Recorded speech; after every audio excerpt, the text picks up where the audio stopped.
Conheça a cultura racional, a verdadeira origem de todos. E as 7 partes do porquê desse mundo em que todos vivem. O Sol, a Lua, as estrelas, a água, a terra, os animais e os vegetais.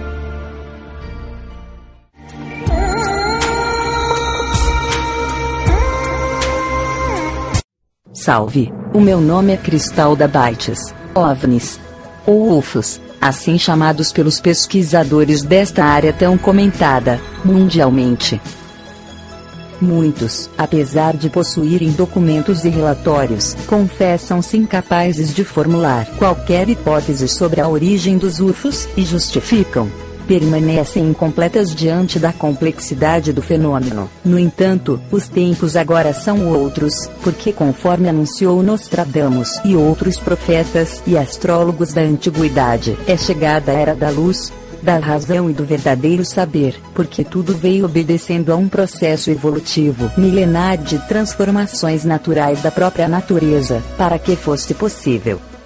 E o que tem a ver com o destino e o futuro da humanidade? Sim, o conhecimento com base lógica, provas e uma infinidade de comprovações dadas pelos próprios extraterrenos, em sua extraordinária obra Universo em Desencanto. Eles são habitantes do mundo racional, nossos irmãos que permaneceram na origem, vendo o desenrolar dos fatos terrestres, através de eras e mais eras, aguardando que a maioria atingisse um nível mínimo de compreensão, o que realmente poderia trazer o histórico e a solução da existência do ser humano sobre a Terra e a origem da própria Terra. Seus corpos são de energia pura, limpa e perfeita, de forma oval. Por serem energia, têm capacidade de se transformar em qualquer forma visível para o ser humano sendo energia. Nem sempre são captados pelos radares. Quando entram em contato com este campo eletromagnético, se materializam na forma precisa e necessária, como luzes de diversas matizes e dimensões, na forma humana, e em discos voadores. Eles representam um verdadeiro desafio para a ciência, sua incrível movimentação, curvas em altíssima velocidade, aparecimentos e desaparecimentos súbitos, deixam os cientistas atônitos e perplexos. Desorientam o mundo científico, contrariando as mais elementares leis da física. Há séculos vêm sendo vistos no espaço seus movimentos, suas evoluções, dando a impressão de ser uma estrela, deslocando-se de um lado para o outro, deixando em seu percurso uma cauda cintilante. Todos esses movimentos são para despertar a atenção da humanidade para a fase deles, a fase racional. Agora mais que nunca, esses corpos de luzes estão aparecendo em todo o mundo, com o objetivo de despertar a todos que não estamos sós no universo, que o poder divino está providenciando o bem que toda a humanidade precisa. Uma manifestação deles, no país da China, e, com a mesma evolução de aparecimento na Rússia.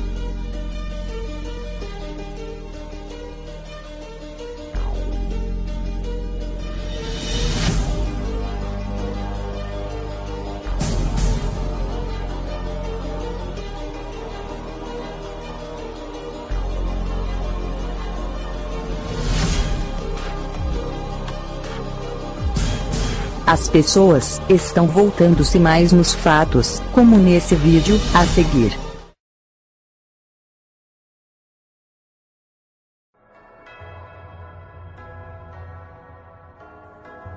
For 22.5 years I served in the United States Army. During my tenure, I was on many occasions asked to serve as the official, unofficial UFO consultant dealing with UFO matters in the areas of my assignment. As a result of my involvement, I was able to ascertain that the United States government knew a whole lot more about UFOs than it was telling the American public.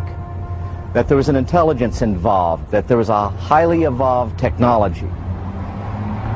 I learned that to a degree, we were carrying on a dialogue with this intelligence. We were making every effort we could to acquire this technology and make it part of our own existing technology. We did this, I was told, in the interest of national security. We also had an officially sanctioned deception program.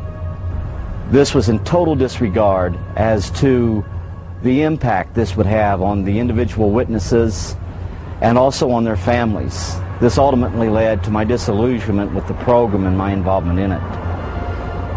I sincerely feel that no government has the right to destroy the lives of the people which it is supposed to serve. While I was in the military and I got to the point where I was no longer interested in trying to be part of the program and actually was going against the program, and I started to be very open and talking about what was going on.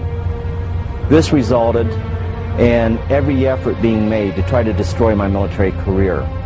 I was threatened, and they even tried to force my military retirement, or I could face possible court-martial. These actions failed, of course, as you know. At one point, I even had an individual come up to me, point a gun at my head, and inform me we could have a training accident, and this would end this foolishness once and for all. I firmly believe that those of us that served in a capacity of the U.S. government in some form or fashion, and who were exposed to the truth, we have a moral obligation to the UFO witnesses, the real victims of the UFO phenomena, to expose once and for all this policy and to reveal the truth, and that is, we are not alone in the universe. Robert Dean has a list of credentials a mile long. He served 4 years from 1963 to 1967 at Supreme Headquarters Allied Powers, Europe, the military arm of NATO. He was an intelligence analyst with a cosmic top-secret clearance. Well, Don, it began for me in 1963 when I was assigned to the Supreme Headquarters Allied Powers in Europe. I arrived in the summer of '63 and I was assigned to the Operations Division. I was further assigned to what we call SHOC, the War Room, the Supreme Headquarters Operations Center. And at that time I was given a cosmic top-secret clearance, which was and still is the highest level of security access that NATO has. When I was assigned to the War Room, I learned that a study had been initiated in 1961, and everybody was talking about it. They were gossiping about it. And the subject was UFOs, and that intrigued me a bit. When that study was concluded in 1964 and it was published, and I was still working in the War Room at that time, I had access to this document. I had a chance to read it. And having been exposed to it, I must tell you honestly that my life has never ever quite been the same. Because I read first-hand reports, verifiable NATO military material that indicated that the UFOs were not only real, but they represented something far beyond anything I had ever imagined before. When the study was concluded in '64, they concluded that there were 4 different groups apparently coming and visiting us. Out of those 4 different groups, one group looked exactly like we do, so much so that they could sit beside you in a restaurant, or in an airplane, or in a theater, and you'd never know. And that particular point bothered the military guys a lot. The point being that some of these people from somewhere could be walking up and down the corridors of SHAPE headquarters, or they could be walking up and down the corridors of the Pentagon. One day at lunch, a lieutenant colonel made the remark, he says, "Jesus, do you realize they could even be in the White House?" And there was a little forced laughter at that point, I remember, because a lot of us over the years have had some misgivings about the occupants of the White House. But the point I'm making is that the idea that aliens could be here in our midst bothered the military, because if you're not paranoid when you go into the service, you're certainly trained very quickly to be so. It's the nature of the military mind, I think, to be paranoid. But that was only part of the story. The SHAPE conclusions in '64 was that there were 4 groups that we knew of. They were apparently interplanetary. Some very likely were interstellar. They even concluded that some of them could be intergalactic. When I retired in 1976, Many of our military people knew at that point that we were not simply dealing with visitations from people from other planets or star systems. They had concluded by 76 that some of these visitors very well might be multidimensional in their source. The evidence that we had collected and the evidence that they had repeatedly demonstrated to us, and that's no accident. It became very clear after a time that there was a program or a process of some kind underway, that they had demonstrated over and over and over again that they apparently were able to manipulate matter and time. Now this really shook up our scientists. There are a lot of new young scientists in particle physics today who talk about multiple dimensions. There's a brilliant young professor in New York by the name of Michio Kaku, who has written a brilliant book called Hyperspace, where they talk about 10 separate dimensions. I'm not enough of a physicist to try to explain to you what a dimension is, but the idea that there could be intelligences from somewhere else, from other dimensions coming and going into our reality. It's been quite a shake-up in traditional science. I guess I speak out openly and bluntly about this because I feel so strongly about it. I violate my security oath every time I speak about it. I do it intentionally and I do it on purpose because I feel so strongly that the American people not only have a right to know the truth, but they have a need to know the truth. The truth, Don, apparently is simply this, that we're not alone, we've never been alone. We are apparently part of an infinite universe filled with intelligent life. I find that exciting. It doesn't frighten me. The SHAPE study concluded in '64 that if they, whoever they were malevolent or hostile, that they could have taken this planet and cleaned it up and eliminated us, turned us into dog food or whatever, a long, long time ago. That the historical evidence indicates that they've been with us a long time, and I've concluded that we had what I like to call an intimate interrelationship with at least one of those groups, the group that looks exactly like we do. And that point is I don't like the word alien. I don't think the term alien is appropriate at all here. I like to refer to them as family. We're related to them. I think they had a hand in our being here. And I think the time has come where we're about to meet our extended family. It's going to be very soon. And the people are not ready. And one of the reasons I do speak out so bluntly and so openly is if in some small way I can help people get prepared for this. Because I believe that this reality, once we have accepted it and understood it, and gone beyond the fear, will bring about an expansion of consciousness in the human race that will truly help us and prepare us to go out there and take our rightful place in that infinite community of life. A seguir, o Sr. Manuel Jacinto Coelho, o editor dos livros Universo em Desencanto, comenta sobre eles, em um programa de televisão. Senhor Manuel Jacinto, disco voador, que todo mundo vê, algumas pessoas veem, fotografam e tal, inclusive aviadores, o próprio ministro da Aeronáutica, numa certa oportunidade, veio e disse que realmente havia sido constatada a presença de objetos estranhos não identificados, objetos voadores não identificados. O que é o disco voador, segundo a sua cultura? São habitantes do mundo racional que vêm aqui na Terra anunciar a fase do terceiro milênio, a fase do desenvolvimento do raciocínio. Se apresentam de todos os tamanhos. Eles precisam daquele disco? Não, apresentam-se de diversas maneiras.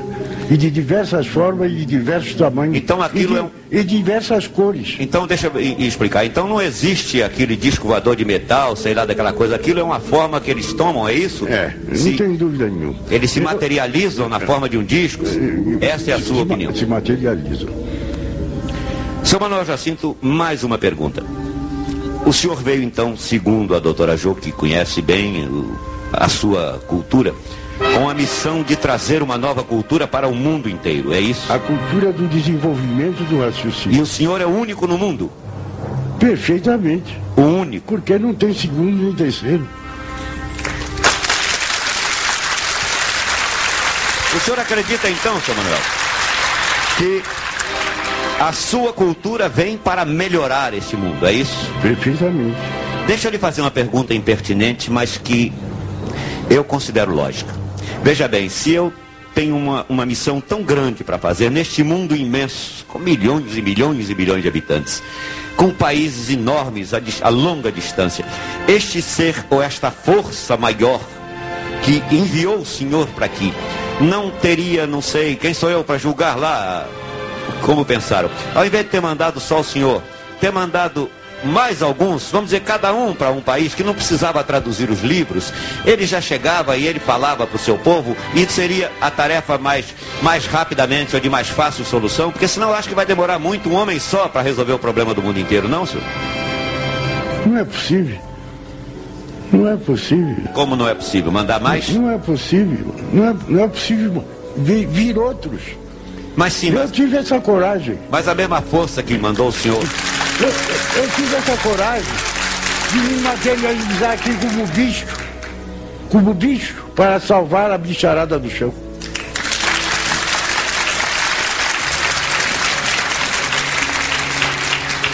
O que é ser um ser iluminado? Iluminado. O senhor é um ser iluminado segundo as pessoas que estudam a sua cultura racional. A doutora Jo acaba de dizer o que é ser um ser iluminado. Ligado ao mundo racional. Ligado ao verdadeiro Deus. Que é um raciocínio superior a todos os raciocínios. Que é uma energia superior a todas as energias. É uma pena, o tempo voa, é tanta pergunta a fazer. Este é um ser iluminado. Este é um ser iluminado. É iluminado. Existem outros seres iluminados na Terra além de Manuel Jacinto? Não. Existe? Não existe. Não. Não existe. Não existe, porque nem todos tiveram essa coragem de vestir essa roupa E quando o senhor... de lama. O senhor é um ser humano. Entendeu? O senhor mesmo disse que aceitou essa missão terrível de vir como um animal, que é o ser humano.